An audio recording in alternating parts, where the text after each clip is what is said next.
11 de octubre, miércoles de la semana 27 del tiempo ordinario. Por la señal de la Santa Cruz de nuestros enemigos, líbranos, Señor Dios nuestro, en el nombre del Padre, y del Hijo, y del Espíritu Santo. Amén. Señor mío y Dios mío, creo firmemente que estás aquí, que me ves, que me oyes. Te adoro con profunda reverencia, te pido perdón de mis pecados y gracia para hacer con fruto este tiempo de lección divina. Madre mía Inmaculada, San José, mi Padre y Señor, Ángel de mi guarda, interceded por mí. En este día, miércoles, continuamos con la lectura del libro del profeta Jonás. Leemos el capítulo 4, versículos 1 al 11. Jonás se disgustó mucho de que Dios no hubiera castigado a los habitantes de Nínive e irritado oró al Señor en estos términos: Señor, esto es lo que yo me temía cuando estaba en mi tierra, y por eso me di prisa en huir a Tarsis. Bien sabía yo que tú eres un Dios clemente y compasivo, lleno de paciencia y de misericordia, siempre dispuesto a perdonar. Ahora, Señor, quítame la vida, pues prefiero morir a vivir. Pero el Señor le respondió: ¿crees que hay motivo para que te enojes?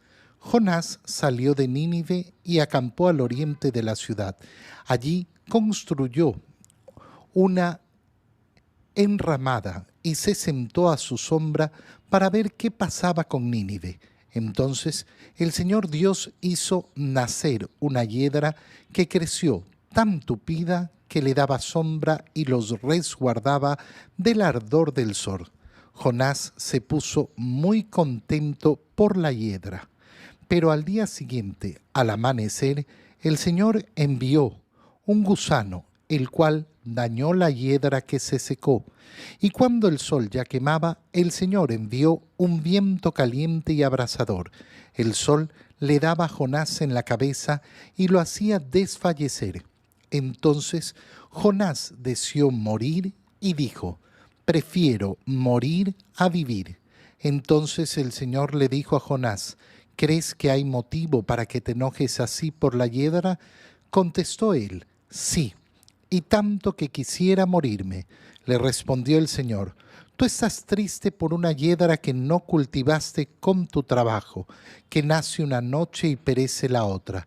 Y yo no voy a tener lástima de Nínive, la gran ciudad, en donde viven más de 120,000 seres humanos que no son responsables y gran cantidad de ganado. Palabra de Dios.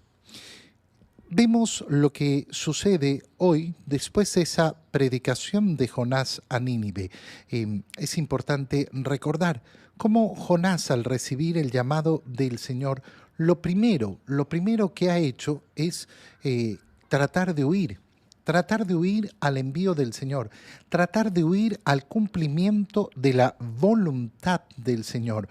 No ha querido cumplir esa voluntad del Señor de levantarse e ir a Nínive a predicar la conversión.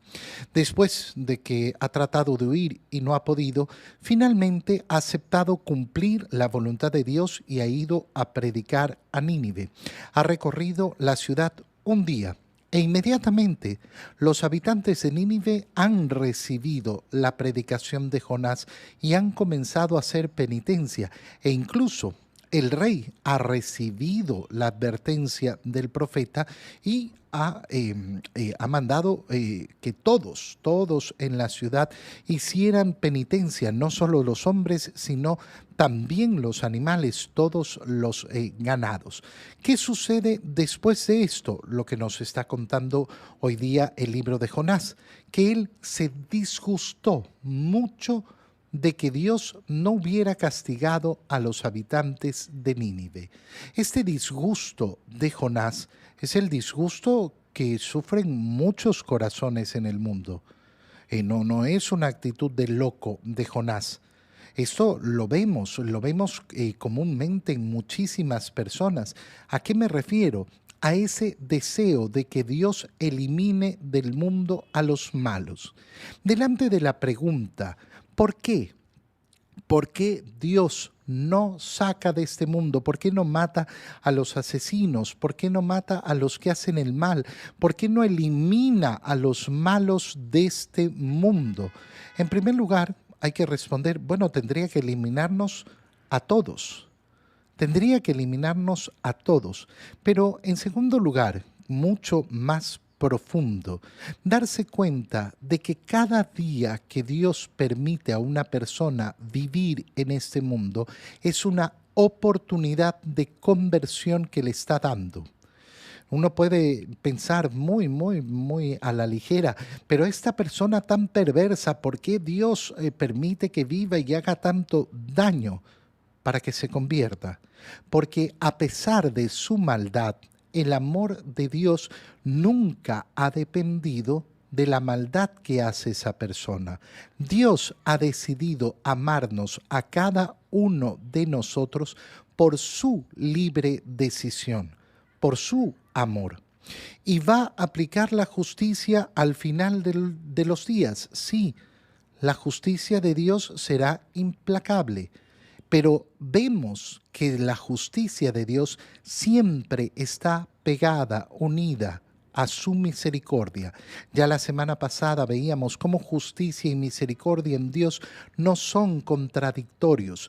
Para nosotros nos parece que tiene que ser o uno o lo otro. Pero no es así, no funciona así en Dios. Dios es justo y Dios es misericordioso, siempre en la misma medida. Entonces, este enojo de Jonás es un enojo que lo reconocemos en muchos corazones. Jonás se siente irritado. ¿Por qué? Porque esto es lo que temía. Yo por eso quise huir a Tarsis. Bien sabía yo que tú eres un Dios clemente y compasivo, lleno de paciencia y de misericordia, siempre dispuesto a perdonar. Qué bonitas palabras, a pesar de que vienen de esa furia de Jonás, de estar irritado con Dios. Está irritado, ¿por qué? Porque sus palabras no se han cumplido. Pero de nuevo, Jonás está viendo apenas un pedacito. ¿Cuál es el pedacito que está viendo? Que no se cumplió lo que iba a suceder si es que Nínive no se convertía, si es que no venía el arrepentimiento. Pero ya lo decíamos ayer, no era el deseo de Dios. El deseo de Dios, el primer deseo de Dios, ¿cuál era?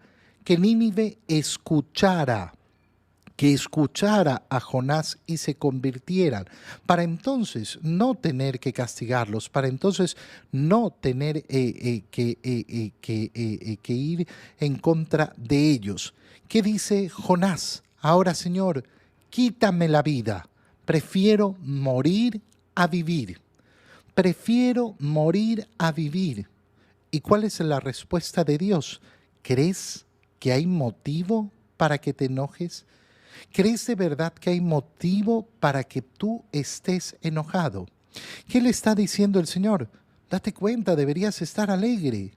Alegre de que tu palabra fue escuchada, de que serviste como mensajero del Señor y que muchos corazones se convirtieron. Bueno, esta es la alegría que debemos vivir cada uno de nosotros. Qué bonito es tener esa alegría en el corazón. Saber que efectivamente una persona tiene la oportunidad de convertirse y cuando la aprovecha, nos tiene que llenar el corazón de alegría y nos tiene que llenar el corazón de esa esperanza de saber que yo también tengo la oportunidad siempre de cambiar. Y entonces viene la segunda parte, donde Jonás acampa al oriente de la ciudad y allí construyó una enramada y se sentó a la sombra. Y entonces el Señor Dios hace nacer una hiedra que llena de alegría a Jonás, porque es una hiedra bien tupida que le daba sombra, lo resguardaba del ardor y del sol. Y entonces Jonás se pone contento de tener esta hiedra, de tener esto que lo ayuda, que lo favorece. Bueno, el Señor al día siguiente hace que esa hiedra se la coma un gusano y se seque. Y cuando el sol quemaba, el Señor envía viento caliente y abrasador. ¿Para qué? Para darle a Jonás ese calor. Y entonces Jonás pasa de nuevo, de la alegría a la tristeza. Deseo morir, prefiero morir a vivir. Y entonces el Señor le explica, ¿crees que hay motivo para que te enojes así por la hiedra? Y Jonás que le dice, sí, sí hay motivo, deseo por eso morirme. Y entonces le explica el Señor, tú estás triste por una hiedra que nace una noche y perece la otra. ¿Cómo yo no voy a tener lástima por los habitantes de Nínive? ¿Cómo no voy a querer su conversión? Date cuenta, date cuenta de cuál es mi corazón. Mi corazón arde en el amor hacia todos, hacia todas las almas. Entonces, qué importante y bonito es que entiendas mi corazón. En la lectura del Evangelio, leemos el Evangelio de San Lucas, capítulo 11, versículos 1 al 4. Un día Jesús estaba orando y cuando terminó, uno de sus discípulos le dijo, Señor, enséñanos a orar como Juan enseñó a sus discípulos. Entonces Jesús les dijo, cuando oren, digan, Padre, santificado sea tu nombre, venga tu reino. Danos hoy nuestro pan de cada día y perdona nuestras ofensas, puesto que también nosotros perdonamos a todo aquel que nos ofende. Y no nos dejes caer en tentación. Palabra del Señor. Qué importante es darnos cuenta de cómo la oración tiene que ocupar un lugar central en nuestra vida.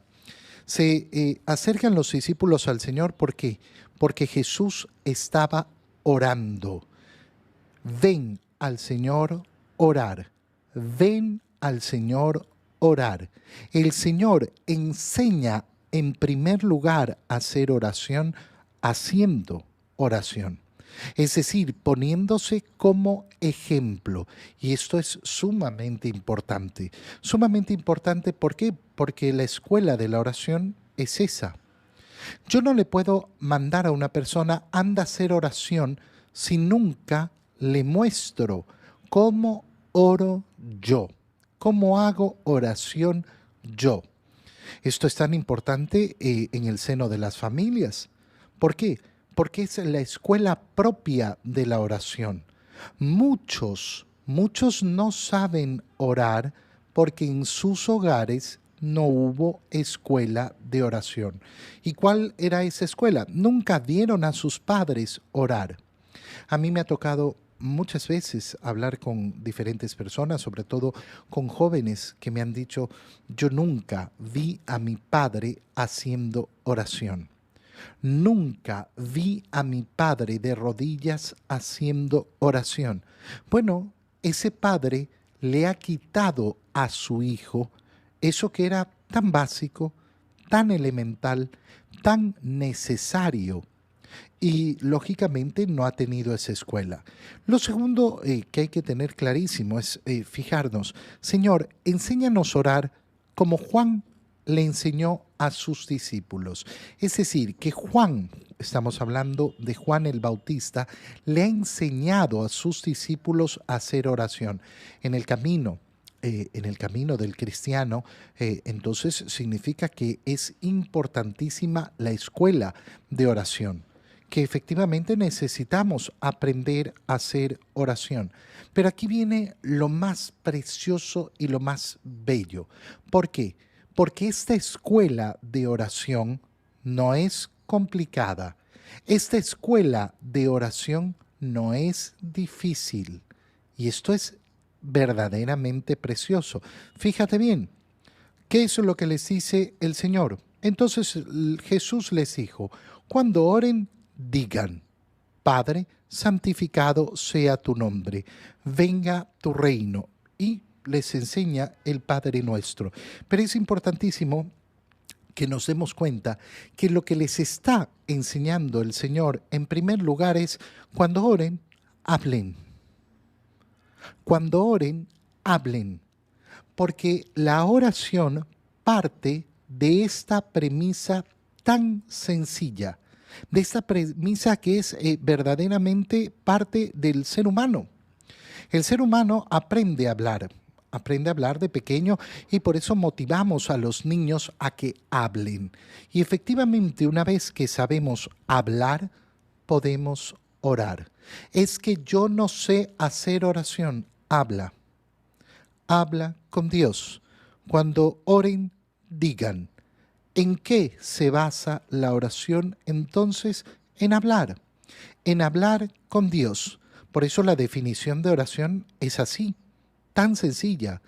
¿Qué es orar? Hablar con Dios. Cuando queremos que la oración parta de una base tremenda, de unas técnicas que no sé qué, que yo tengo que hacer esto y lo otro y no sé cuánto, entonces complico la esencia de la oración. La esencia de la oración es justamente saber que Dios me escucha y que lo que yo tengo que hacer para que Dios me escuche es simplemente hablarle. ¿Hablarle de qué? Y entonces el Señor comienza a poner qué es lo que tenemos que decir. Primero, alabar al Señor, alabar la grandeza del Señor. Padre, yo tengo una relación contigo. No eres un ser distante, no eres un ser desconocido, no eres una substancia, no eres el ser superior, no eres una energía, no eres nada de eso. Eres Padre. Esa es la esencia de Dios. Padre, Hijo y Espíritu Santo.